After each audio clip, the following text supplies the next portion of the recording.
जय श्री श्याम।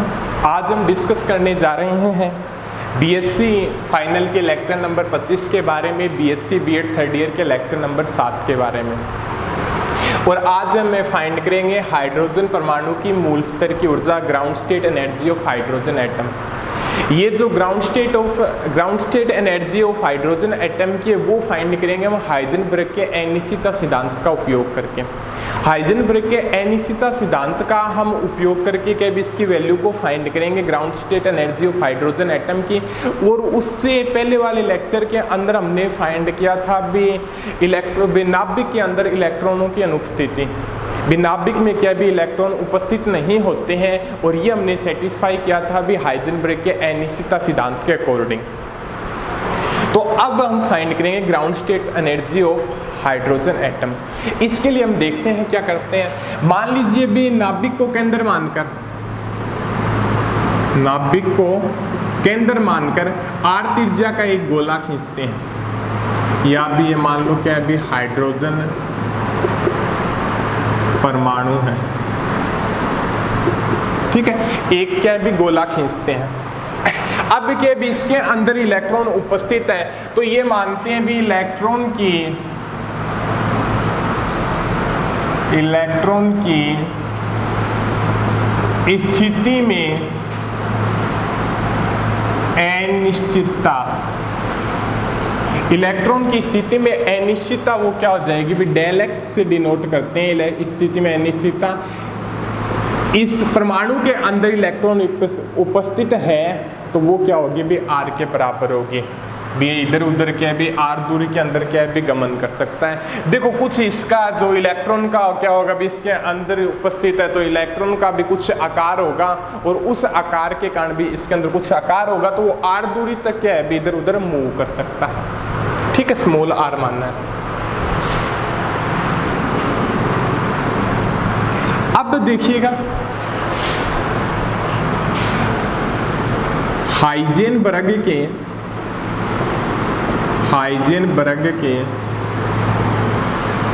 अनिश्चितता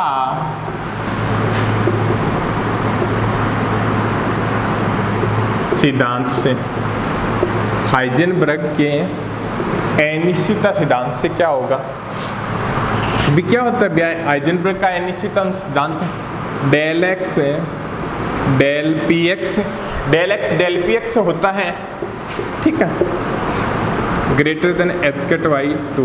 भी हाइजेनबर्ग का अनिश्चितता सिद्धांत क्या कहता है भी, किसी एक टाइम के ऊपर किसी कण की स्थिति का संवेग का क्या भी एक साथ क्या भी यथार्थ रूप से मापन नहीं कर सकते, उसके अंदर कुछ न कुछ क्या पाई जाती है भी त्रुटि पाई जाती है।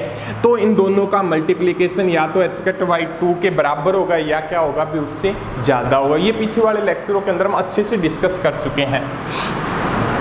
तो यहाँ पे del X del P equal to मान लिया भी आपका एच कट के, ठीक है। भी यहाँ पे बताया था भी आपको एच कट भी ले लेते हैं, एच भी ले लेते हैं, पीछे वाले भी एग्जैक्ट वैल्यू को फाइंड करने के लिए, ठीक है। तो डेल पी आपका क्या हो जाएगा भी H cut upon del X, और यहाँ पे डेल पी मान लोगे आप एच कट अपॉन आर। तो यहाँ पे मोमेंटम क्या आ गया अभी आपका डेल पी, ये होता है एच कट के इक्वल मान लिया लगभग, और यहाँ पे अपॉन में ले गए और डेल एक्स की वैल्यू क्या है भी आर है, तो ये डेल पी आपका एच कट बाई आर हो गया। ये चीज़ फाइंड होगी। अब देखिएगा भी क्या कहता है, माना कि परमाणु में इलेक्ट्रॉन का संवेग, इलेक्ट्रॉन के संवेग की अनिश्चितता के बराबर है। तो माना कि परमाणु में क्या है भी इलेक्ट्रॉन का संवेग मान लो मोमेंटम इलेक्ट्रॉन के संवेग की क्या है भी अनिश्चितता के क्या है बराबर होना चाहिए, या भी मान लो भी बराबर है, तो उस कंडीशन के अंदर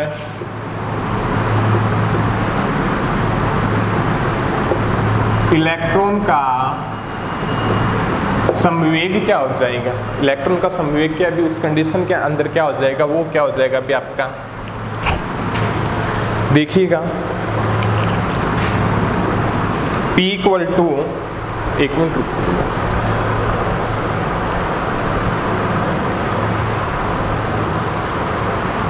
P equal to H cut Y, ये चीज आ गई आपका इलेक्ट्रॉन का संवेग नाभिक के सॉरी परमाणु में।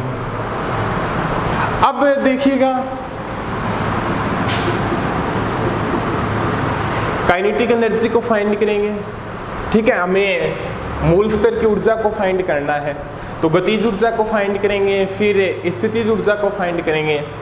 तो इलेक्ट्रॉन की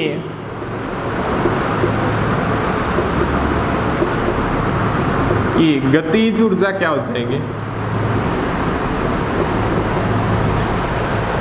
इलेक्ट्रॉन की गतिज ऊर्जा, मान लो भी इलेक्ट्रॉन गति कर रहा है और उस कंडीशन के अंदर गति कौन सी है, v की वैल्यू क्या है, b वेलोसिटी से क्या है, b लाइट की वेलोसिटी से क्या है, b कम है।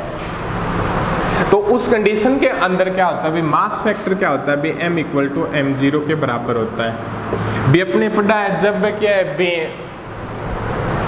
बी इलेक्ट्रॉन का वेग लाइट की वेलोसिटी से कम है, तो उस कंडीशन के अंदर मास के फैक्टर के अंदर क्या है भी कुछ न कुछ कोई भी चेंज नहीं आता है, भी चेंज नहीं बराबर आता है। जब ये पढ़ चुके हैं भी जब पार्टिकल की वेलोसिटी है लाइट की वेलोसिटी के बराबर है, तो वहाँ पे m equal to m0 upon √1 minus v square upon c square के अकॉर्डिंग क्या होता है भी उसके मास में चेंज होता है। तो यहाँ पे किसी भी प्रकार का मास में क्या होगा भी चेंज नहीं होगा।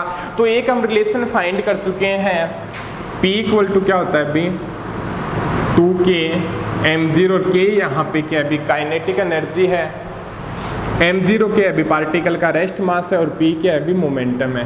तो यहाँ से क्या है भी काइनेटिक एनर्जी के फैक्टर की वैल्यू क्या आ जाएगी, या कर दो p square equal to 2k m0, तो k इक्वल टू क्या आ जाएगा भी p स्क्वायर अपॉन 2m0।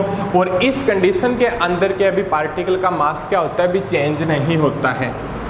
भी मास क्या होता है भी जब पार्टिकल की वेलोसिटी लाइट की वेलोसिटी से कम है, तो उस कंडीशन के अंदर मास फैक्टर में किसी भी प्रकार का चेंज नहीं होगा, तो p स्क्वायर अपॉन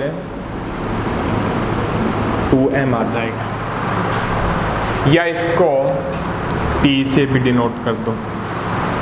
और यहाँ से इसकी वैल्यू पुट करेंगे t की वैल्यू, तो वो क्या आ जाएगी भी आपकी p square upon 2m। Kinetic energy को डिनोट किया है, p स्क्वायर की वैल्यू क्या है भी h कट अपॉन r है, तो h cut square upon 2m r square, ये चीज़ फाइंड हो जाएगी।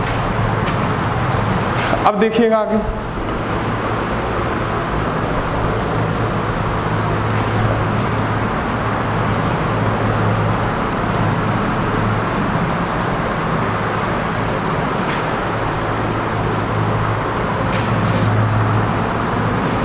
स्थितिज ऊर्जा और ज्ञात करेंगे इलेक्ट्रॉन की।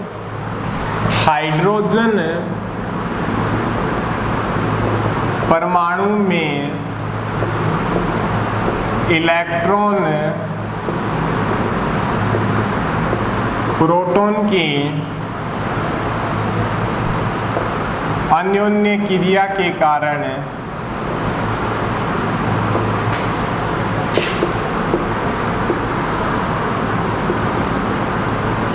इलेक्ट्रॉन की स्थितिज ऊर्जा वो क्या हो जाएगी, v इक्वल टू क्या होता है k q1 q2 upon r, तो k plus e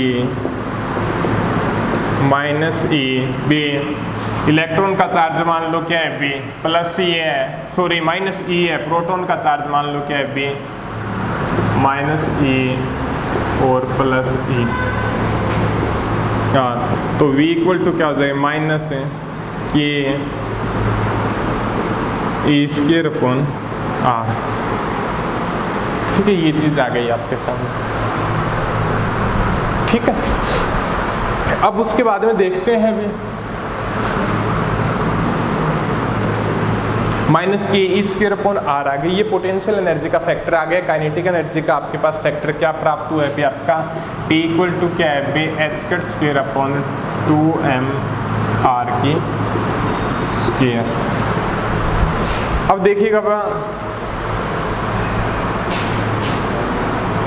total energy को फाइंड करेंगे।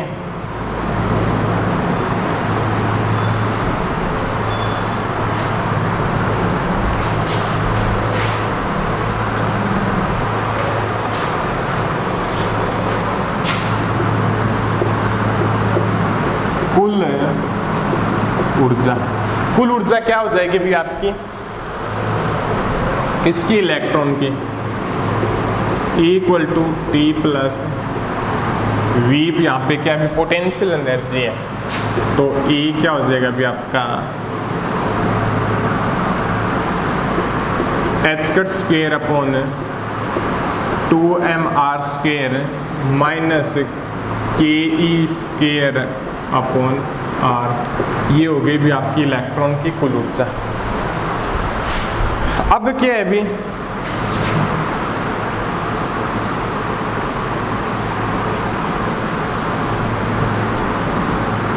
एक चीज मानते हैं भी अपने भी परमाणु में मूल ऊर्जा स्तर में, परमाणु के मूल ऊर्जा स्तर में इलेक्ट्रॉन की ऊर्जा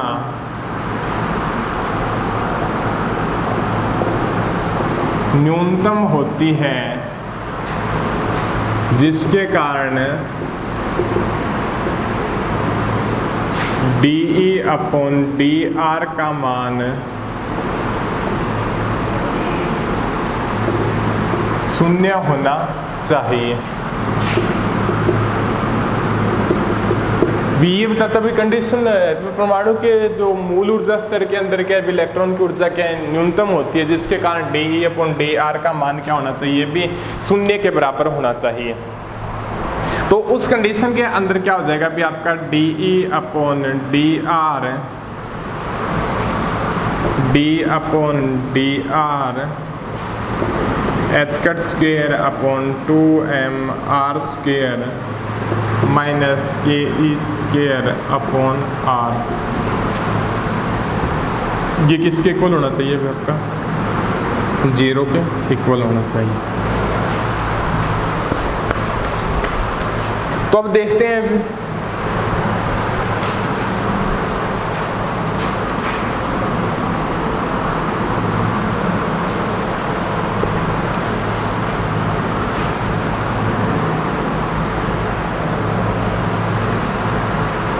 अब इसका डेरिवेटिव कर दो आप, क्या हो जाएगा minus 2h cut square 2m R cube, यही होगा।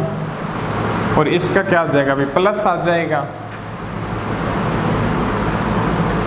के E square upon R square equal to 0। ये चीज़ होगी आपके के पास, ठीक। तो यहाँ से क्या हो जाएगा भाई इधर के साइड लिख देते हैं minus 2h cut square upon 2m R cube equal to minus K E square upon R square. यहाँ से रेडियस फैक्टर की वैल्यू निकाल लो, 2 से 2 कैंसिल, नेगेटिव साइन से negative sign cancel, R square से यहाँ पे आर आ जाएगा, क्या रह जाएगा भी आपका एच कट स्क्वायर के एम ई स्क्वायर आर। ये चीज़ क्या है आपकी फाइंड होगी एच कट स्क्वायर अपॉन के एम ई स्क्वायर, ठीक है, आर। इस फैक्टर को मान सकते हैं हम अपने परमाणु के मूल ऊर्जा स्तर की त्रिज्या। बी आर के भी अपने माना था, अभी वहाँ पे जो डिस्कशन कर रहे थे भी उसके मूल आर त्रिज्या का क्या भी गोला मानते हैं और नाभिकों के अंदर मानकर क्या भी आर त्रिज्या का क्या भी गोला खींचते हैं। ठीक है, उसके भी ग्राउंड स्टेट को ज्ञात करना है तो ग्राउंड स्टेट के अकॉर्डिंग मान लिया। उसके बाद में क्या है भी उसके अंदर इलेक्ट्रॉन उपस्थित है बेनाप परमाणु के अंदर, तो उसकी जो अनिश्चितता को फाइंड कर लिया, उसके मोमेंटम को फाइंड कर लिया, फिर उस इलेक्ट्रॉन की काइनेटिक एनर्जी को फाइंड कर लिया, फिर उस इलेक्ट्रॉन की पोटेंशियल एनर्जी को फाइंड कर लिया और अब क्या है भी टोटल एनर्जी को फाइंड करके यहाँ पे आर फैक्टर की वैल्यू को क्या है भी फाइंड कर लिया। मूल ऊर्जा स्तर की त्रिज्या वो क्या प्राप्त हुई, A0 equal to h² upon km²। तो यहाँ पे आपकी ये चीज़ आ गई भी, मूल ऊर्जा स्तर की ऊर्जा A0 equal to h² upon km²।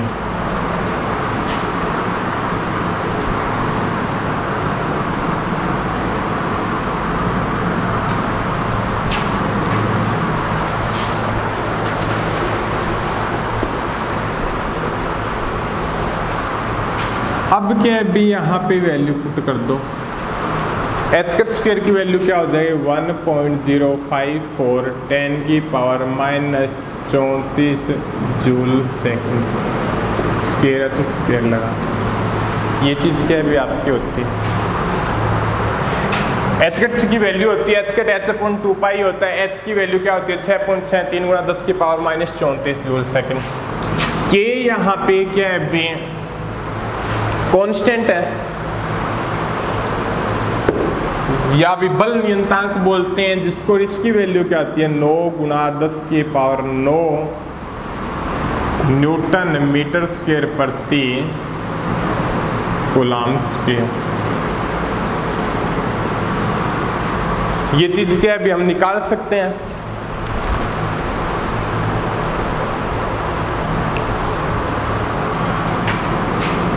यहाँ पे m के भी इलेक्ट्रॉन को लेकर चल रहे थे, इलेक्ट्रॉन का मास है 9.1 × 10⁻31 kilogram. Bm equal to m0 माना था। E के भी चार्ज है 1.6 × 10⁻19 कूलम की स्क्वायर। यही चीज है, इसको फाइंड करते हैं अपने 0.53 10⁻⁻10 और इसकी यूनिट को डेराइव करते हैं तो मीटर प्राप्त होती है। आप करके देख लेना, इस फैक्टर की सोल्व करोगे तो मीटर की रेंज के अंदर प्राप्त होगा। तो यहाँ पे A0 क्या आ गया अभी 0.53 एंगस्ट्रॉम। ये चीज़ क्या अभी आपके सामने फाइंड होगी। ये तो होगी मूल स्तर की जो त्रिज्या होती है, हाइड्रोजन परमाणु के मूल स्तर की त्रिज्या 0.53 एंगस्ट्रॉम प्राप्त होगी।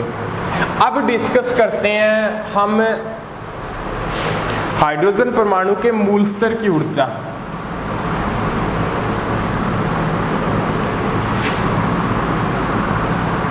हाइड्रोजन परमाणु के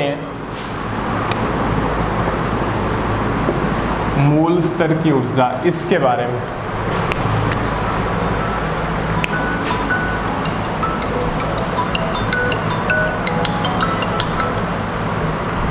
हाइड्रोजन परमाणु के जो मूल स्तर की ऊर्जा है वो क्या हो जाएगी भी आपके E0 इक्वल टू क्या था भी T+V था और वो क्या वैल्यू थी भी E0 से डिनोट करेंगे भी h² अपॉन 2m A0² और ke² अपॉन A0 भी ये थी भी अपने वैल्यू भी इलेक्ट्रॉन की कुल ऊर्जा h² km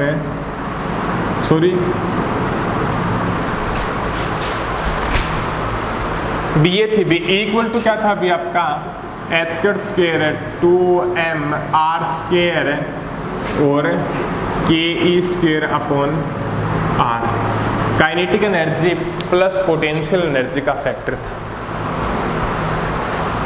तो यहां से ये चेंज होके क्या आ जाएगा, h² 2m r के बी मूल स्तर की ऊर्जा मानिए a0² हो जाएगा, ये मूल स्तर की ऊर्जा हो गई, और यहाँ पे r की जगह क्या हो जाएगा, अभी a0 चेंज हो जाएगा। अब क्या अभी इसको सोल्व करते हैं तो देखते हैं अभी क्या प्राप्त होता है।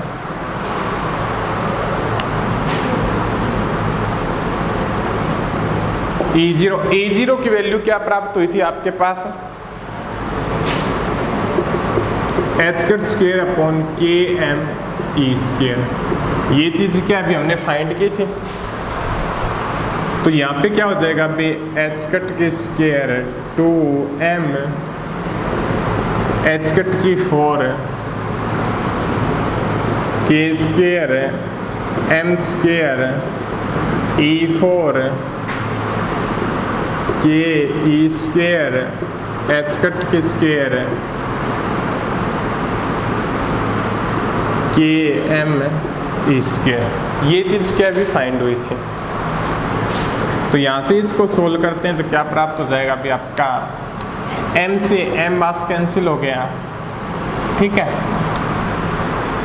h² से h² कैंसिल हो गई, तो आपका क्या हो जाएगा अभी यहाँ पे k² me⁴ upon 2h² minus k² me⁴ h², और यहाँ पे इसका लघुत्तम लेंगे तो 2h² k² me⁴ 2k² me⁴, और यहाँ पे क्या आ जाएगा अभी आपका e0 minus k² me⁴ upon 2h²। ये चीज़ क्या है आपके सामने निकल के आ गई, हाइड्रोजन परमाणु के मूल स्तर की ऊर्जा। अब क्या भी इसकी वैल्यू को पुट कर देते हैं,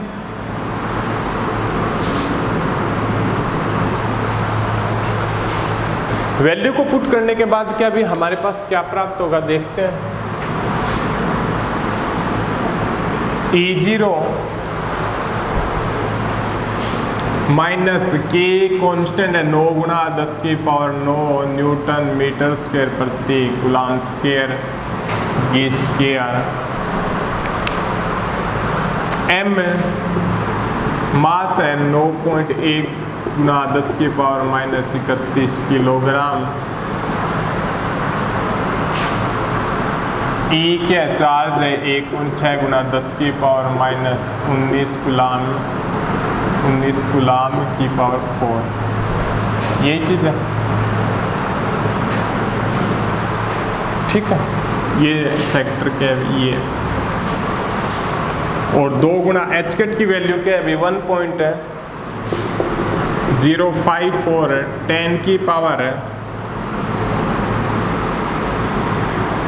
10⁻⁻34 जूल सेकंड की स्क्वायर, ये चीज़ क्या भी आपके पास आती है न्यूटन मीटर स्क्वायर प्रति कूलम स्क्वायर, और ये वैल्यू। अब क्या भी इसको सोल्व करते हैं,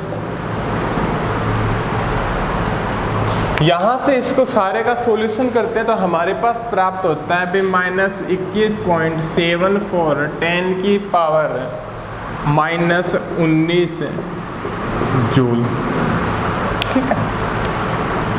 और ये रिलेशन पढ़ते 1 इलेक्ट्रॉन वोल्ट इक्वल टू क्या होता है 1.6 गुणा 10⁻⁻19 जूल होता है, तो 1 जूल इक्वल टू क्या हो जाएगा अभी आपका E0 इक्वल टू -21.74 10⁻⁻19 और 1.6 गुणा 10⁻⁻19 इलेक्ट्रॉन वोल्ट कैंसिल आउट हो जाएगा, और यहाँ से E0 की वैल्यू आ जाएगी -13.6 इलेक्ट्रॉन वोल्ट, ठीक है।